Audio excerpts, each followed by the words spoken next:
আমি ফাল্গুনী। নমস্কার।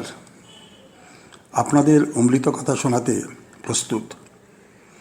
প্রশ্নের উত্তর খুঁজে পেতে কিভাবে উদ্দেশ্যমূলক কর্মজীবন লাভ করব।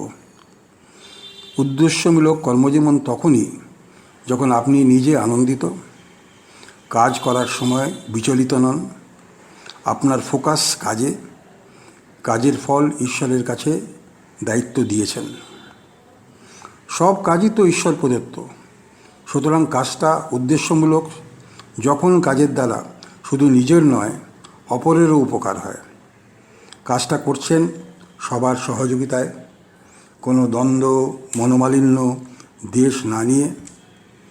অবশ্য এটা করতে শৃঙ্খলা ও ভগবত শক্তির আশীর্বাদ প্রয়োজন। হ্যাঁ, সে সুযোগ আছে। আপনাকে কিছু জানতে হবে, নিয়ম মেনে চলতে হবে, কিছু চারিত্রিক দৈহিক অশুদ্ধি মুছে ফেলতে হবে, যেমন বেশি ঘুমানো বা বেশি খাওয়া বা উল্টোটা। প্রথমেই চারিত্রিক অশুদ্ধির নিবারণের কথাই বলি, কারণ এটা ঠিক না করলে দৈবী বা ব্রহ্মাণ্ডের সৃষ্টিকর্তার ঊর্জা বা শক্তি আপনার দেহের পঞ্চকোষে কীভাবে গ্রহণ করবেন। ঘুম থেকে ওঠা ও ঘুমানোর সময় আপনাকে কিছু চারিত্রিক সংশোধন করতে হবে। ঘুমাবার আগে প্রক্রিয়ায় আপনাকে মন শান্ত করতে হবে, মন খালি করতে হবে। আপনাকে পরের দিনের কাজের প্রায়োরিটি ঠিক করতে হবে, সেটাই হবে আপনার সংকল্প। নিজের মনের শক্তি অপরিসীম, তাই কল্পনা করতে হবে ঈশ্বর সেই উজ্জ্বল শক্তি মাথার উপরে দিয়েছেন, ধীরে ধীরে তা দেহে প্রবেশ করছে। অনুধাবন করতে হবে আপনার সংকল্প সফল হয়েই গেছে। এটা ভাবতে ভাবতে নিদ্রা যেতে হবে। এটা একটু প্র্যাকটিস করলেই সম্ভব। সকালে দিনটা শুরু করবেন সূর্যোদয়ের 1 ঘন্টা 30 মিনিট সময়ের আগে। প্রথমে ঈশ্বরকে স্মরণ করে নিশ্চয়ই বলবেন মনে মনে, ঈশ্বর তোমাকে ধন্যবাদ, আমি কৃতজ্ঞ যা তুমি আমাকে দিয়েছ। আমার সংকল্প এটা, যা দাওনি এখনও তার জন্যও ধন্যবাদ, আমি কৃতজ্ঞ। এটা করতে হবে শান্ত মনে, 10 থেকে 30 মিনিট করে। তারপর আপনি কাজ শুরু করতে পারেন। তবে শান্ত মনোভাবে নষ্ট করলে চলবে না। মনে রাখতে হবে রাতে ঘুমাবার সময় সচেতন মন নিদ্রা যায়, অবচেতন মন যা 95% জঞ্জাল ভাইব্রেশন স্টোর করে থাকে সক্রিয় থাকে। আপনাকে স্বপ্ন দেখায়, মাঝে মাঝে ভয়ও দেখায়। এটাকে খালি করতে হবে চেষ্টা করে, যাতে ঐশ্বরিক ভাইব্রেশন সেই অবচেতন মনে স্থান পায়। তবে অনেক মানুষ দৈহিক অশুদ্ধি ও বাতাবরণের প্রভাবে তার চরিত্র ঠিক করতে পারেন না। যেহেতু মানুষের ইচ্ছা ও লোভের শেষ নাই, যদি না এটা নিয়ন্ত্রণ করা যায়, তারা সব কিছু চাইতে থাকেন যেটা তার যোগ্যতা নয়। না পেয়ে তারা দুঃখী, পরশ্রীকাতর, ক্রোধী ইত্যাদি হন। তাদের ফ্রাস্ট্রেশন আসে, তারা হস্টাইল হয়ে ওঠেন, দোষারোপ করেন, শুধু নিজে নয় তার আপনজনকেও দূরে সরিয়ে দেন।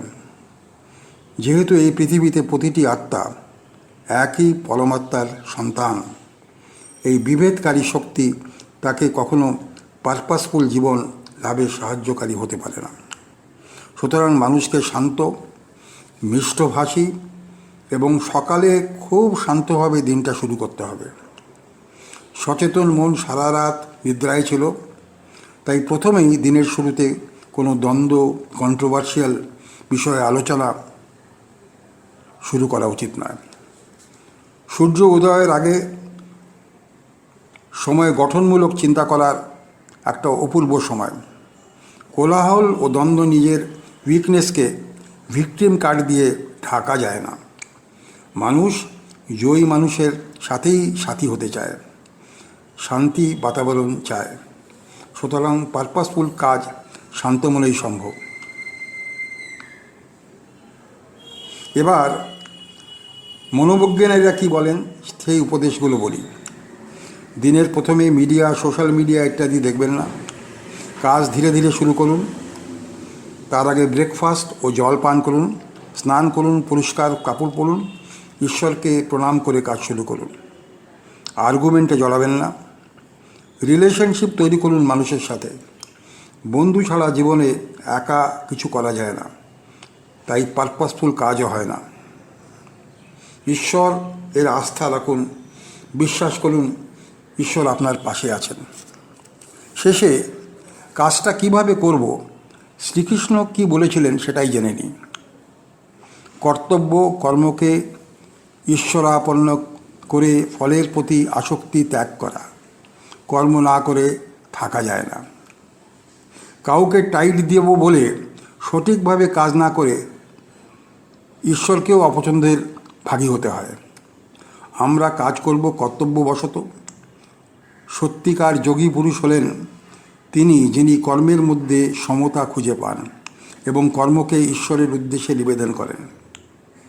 জ্ঞানীরা শুধু নিজের মুক্তির জন্য নয়, অন্যদের কল্যাণের জন্যও কাজ করেন। সেই কাজই পারপাসফুল বা উদ্দেশ্যমূলক কাজ। যিনি উদ্দেশ্যমূলক কর্মযোগী সুলভ কাজ করেন, তিনি সুখ দুঃখ লাভ জয় পরাজয় সব কিছুরই সমভাবে দেখেন। তিনি সংসারে থাকেন, কিন্তু সংসার তাকে আবদ্ধ করে রাখে না। কাজ করেন কিন্তু আসক্ত হন না। নিজের কর্তব্য ও কর্মকে ভগবানের সেবা বলে মনে করেন। আজ এখানেই শেষ করি। ধন্যবাদ।